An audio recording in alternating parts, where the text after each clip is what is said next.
So I figured I would just show you guys something, uh, just a little useful thing that most people probably already know, but I just figured why not go ahead and make a video for it.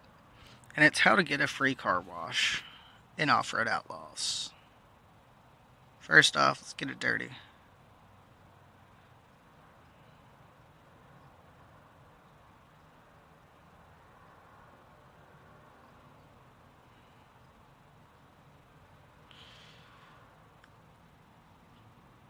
Yeehaw. And then just go into the creek or any water source. Fairly simple.